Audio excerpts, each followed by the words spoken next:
అందరికీ నమస్కారం. ఒకసారి తెలుగు వాళ్ళందరూ ఒక దగ్గర చేరినందుకు ఈరోజు పండగ వాతావరణం ఉంది కాబట్టి తెలుగు వాళ్ళందరూ ఒకటే జాతి ఒక యూనిటీగా ఉన్నామని చెప్పడానికి గట్టిగా చప్పట్లతోటి వచ్చినట్టుగా స్వాగతం చెప్పండి. మన ఆంధ్రప్రదేశ్ సంస్కృత వ్యవహారాల శాఖ మంత్రివర్యులు ఉన్నారు. మనకు ఏ ప్రోగ్రామ్ ఏ పర్పస్ కోసం అయితే 12 సంవత్సరాల క్రితం ఈ ఆర్గనైజేషన్ ఏర్పడ్డదో ఇట్లాంటి రకరకాల చిన్న చిన్న టౌన్లలో ఉన్న సూరత్లో కావచ్చు, మహారాష్ట్రలో ఉన్న మిగతా ప్రాంతాల్లో ఉన్న తెలుగు వాళ్ళందరినీ ఒక తాటి మీద తీసుకొచ్చిన ఈ ఎఫ్టామ్ ఆర్గనైజేషన్కి మన తెలంగాణ నుంచి వచ్చాను నేను. తెలంగాణ తెలుగు వాళ్ళ తరఫున, ఆంధ్ర తెలుగు వాళ్ళ తరఫున, మహారాష్ట్రలో ఉన్న మీ అందరికి కూడా తెలుగు వాళ్ళందరికీ కూడా శుభాభినందనలు చెప్తున్నాం. ఒకసారి గట్టిగా అందరూ కూడా చప్పట్లు గట్టిగా అందరూ కొట్టట్లేదు, చప్పట్లు కొట్టాలి. కొంచెం మంచి కల్చర్ వాళ్ళ. Okay, sure, okay. అయితే ఇప్పుడు ఇందాక జొన్నైతులు గారు మాట్లాడారు, మన కల్చర్ గురించి మాట్లాడారు, మన తెలుగుదనం గురించి మాట్లాడారు, తెలుగు భాష గురించి మాట్లాడారు. తర్వాత మన విద్యా విధానం ఏ విధంగా ఉండాలనే విషయం చెప్పారు. నిజంగా నరేంద్ర మోదీ గారి నాయకత్వంలో బీజేపీలో పనిచేస్తాయి కాబట్టి నరేంద్ర మోదీ గారి విషయం ఒక విషయం చెప్తా. ఏంటంటే నరేంద్ర మోదీ గారి నాయకత్వంలో గత 7 సంవత్సరాల నుంచి కూడా దేశవ్యాప్తంగా ఒకే విద్యా విధానం రావాలి. ఒకప్పుడు చిన్నప్పుడు మేము కూడా గవర్నమెంట్ స్కూల్లో చదువుకున్నప్పుడున్న ఏదైతే స్కిల్, చదువుతో పాటు స్కిల్ నేర్పించేవాళ్ళు, ఆర్ట్స్, డ్రాయింగ్, క్రాఫ్ట్స్, ఆటల పోటీలన్నీ ఉండేవన్నమాట.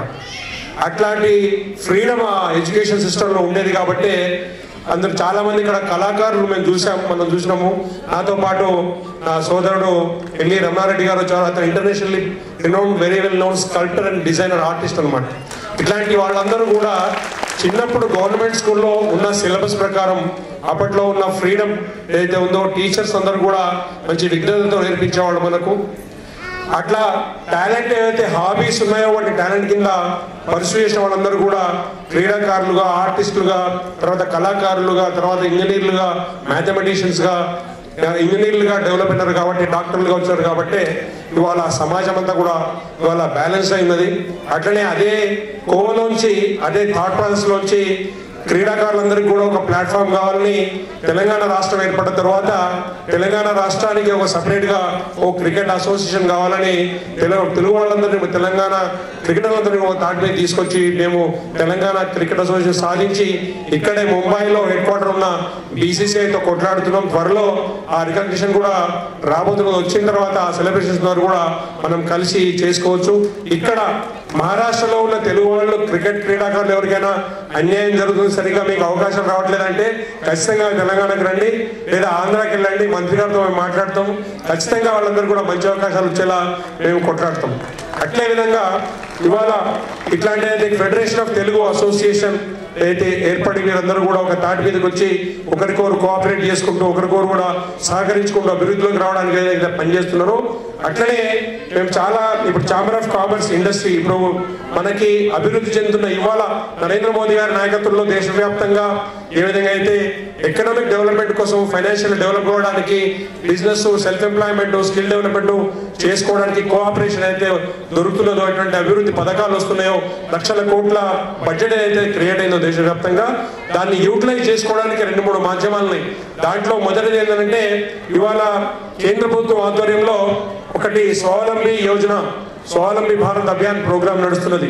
దాన్ని యూటిలైజ్ చేసుకోవడానికి చాలా మందికి ఉద్యోగాలు కావాలని చూసే వాళ్ళు చాలా మంది ఉంటారు. కానీ మీరు ఉద్యోగాలు మీరే క్రియేట్ చేసి మీరే ఉద్యోగాలు ఇవ్వండి అని చెప్పి మోదీ గారి నాయకత్వంలో అయితే దేశవ్యాప్తంగా ఎంకరేజ్మెంట్ ప్రోగ్రామ్ నడుస్తుంది. దాన్ని అదే కోవలో మీరందరూ కూడా ఒకరికొకరు సహకరించుకుంటూ ఫైనాన్షియల్గా డెవలప్ అవ్వడానికి, చిన్న చిన్న ఎంప్లాయ్మెంట్ క్రియేట్ చేసుకోవడానికి, సెల్ఫ్ ఎంప్లాయ్మెంట్ యూత్ను ఎంకరేజ్ చేయడానికి, స్కిల్ డెవలప్మెంట్ చేయడానికి, ఇండస్ట్రీస్ పెట్టుకోవడానికి, కంపెనీస్ పెట్టుకోవడానికి, వీరందరూ కూడా మీకు ఇన్వెస్ట్మెంట్ సేకరించడానికి కూడా ఒక ప్లాట్ఫామ్ అవసరము. ఆర్థికంగా అందరూ అభివృద్ధి చెందడానికి ప్లాట్ఫామ్ అవసరం కాబట్టి ఇది ఒకటి ఇక్కడ ఆలోచన. జగన్ బాబు గారి నాయకత్వంలో ఇక్కడ ఉన్న పెద్దలందరి ఆశీర్వాదంతో కూడా Telangana, Andhra Pradesh, Maharashtra chamber of commerce and industry TAMSI అనేది ఇక్కడ ఆవిష్కరణ చేద్దామని మంత్రి గారి ఆధ్వర్యంలో జరుగుతున్నది. దీనికి రూపకల్పన జరిగింది. రండి రమణ గారు, గుప్తా గారు అందరూ రండి. ఇక్కడ మేడం అయ్యే Telangana, Andhra Pradesh, Maharashtra chamber of commerce. Big round of applause please. గట్టిగా చప్పట్లు కొట్టండి. ఇవాళ స్కూల్ ఎడ్యుకేషన్ తర్వాత మనందరికీ కూడా ఎంప్లాయ్మెంట్ కావాలి, ఎకానమీ డెవలప్ కావాలంటే ఇట్లాంటి కోఆపరేషన్ ఫెడరేషన్ అవసరం. కాబట్టి దీన్ని ఇవాళ ఆవిష్కరిస్తున్నాం. దీని త్వరలోనే దీని ద్వారా జరిగే ఏదైతే ఫ్యూచర్ డెవలప్మెంట్ అవకాశాలు ఉంటాయో మీరందరూ కూడా ఎవరు కూడా ఉద్యోగాల గురించి కానీ సెల్ఫ్ ఎంప్లాయ్మెంట్ గురించి కానీ ఇండస్ట్రీ గురించి కానీ బాధపడాల్సిన అవసరం లేదు. మంచి ప్లాట్ఫామ్ మీకు ఇక్కడ తయారైంది కాబట్టి దీన్ని అందరూ ఉపయోగించుకోవాలని కోరుతూ, ఇట్లా తెలుగు వాళ్ళందరూ కూడా యూనిటీగా ఉంటూ ఒక తాటి మీదకి వచ్చి మీరు ఏ సమస్యలు ఉన్నా పరిష్కరించుకోవడానికి, తర్వాత మీరందరూ కూడా ఆర్థికంగా అభివృద్ధిలోకి రావడానికి కల్చరల్ డెవలప్మెంట్ ప్రోగ్రామ్, కల్చర్ అనేది మనందరినీ కూడా భాష అనేది ఏ విధంగా అయితే ఒక పూల దండలాగా అట్లా కూర్చుందో, ఒక తాటి మీద తీసుకొచ్చిందో, అదే విధంగా మీరందరూ కూడా భవిష్యత్తు మీ పిల్లలు మీ భావితరాలందరూ కూడా ఆర్థికంగా అభివృద్ధి చెందాలి. మహారాష్ట్రలో ఉన్న తెలుగు, మహారాష్ట్ర బాంబే అనేది ఈ తానే చుట్టుపక్కల ప్రాంతాలన్నీ కూడా మీకు ఆర్థికంగా ఒక హబ్, ఇది ఒక ఫైనాన్షియల్ హబ్ దేశాన్ని ఎకనామికల్ గా డెవలప్మెంట్ చేసే ఒక ఇంజన్ ఇక్కడ నుంచి ఉత్పత్తి, ఒక ప్రొడక్షన్ సెంటర్ ఇది. ఇక్కడ మీరందరూ కూడా డెవలప్ అయితే మీరందరూ కూడా దేశవ్యాప్తంగా ఉన్న మిగతా తెలుగు వాళ్ళందరికీ కూడా, అక్కడ ఆంధ్రలో కానీ తెలంగాణలో ఉన్న తెలుగు వాళ్ళందరికీ కూడా మీరు మార్గదర్శకంగా ఉండాలి. వీళ్ళందరూ కూడా కోఆపరేటివ్ ఒకరొకరు సహకరించుకోవాలని కోరుతూ, ఈ ఆర్గనైజేషన్ ఇంతింతాయి వడ్డింతాయి నిరంతర ప్రవర్తమానంగా ఇంకా వేల సంఖ్యలో నెక్స్ట్ టైం వచ్చే సంవత్సరం కనుక ఇవి చూస్తే ఆంధ్రప్రదేశ్ లో తెలంగాణ మన ప్రభుత్వం ఉంది, ఏదైతే కొత్తగా వచ్చిన ప్రభుత్వం ఉందో వాళ్ళందరూ కూడా చంద్రబాబు గారి నాయకత్వంలో మంచి ఎకనామిక్ గా డెవలప్ అవడానికి మంచి ప్రోగ్రామ్ చేస్తున్నారు. వాళ్ళందరూ కూడా ఇంతకుముందు కంబైన్డ్ ఆంధ్రప్రదేశ్ ఉన్నప్పుడు చంద్రబాబు గారి నాయకత్వంలో చాలా ఉద్యోగాలు వచ్చినాయి, ఇండస్ట్రీ వచ్చింది, ఐటీ కంపెనీలు వచ్చినాయి, ఇంటర్నేషనల్ ఎయిర్పోర్ట్ వచ్చింది. అట్లనే ఇప్పుడు కూడా ఆంధ్ర చాలా డెవలప్మెంట్ ఆస్పెక్ట్ లో పోబోతున్నది. తెలంగాణ కూడా అదే అభివృద్ధిలో త్వరలో పోతుంది.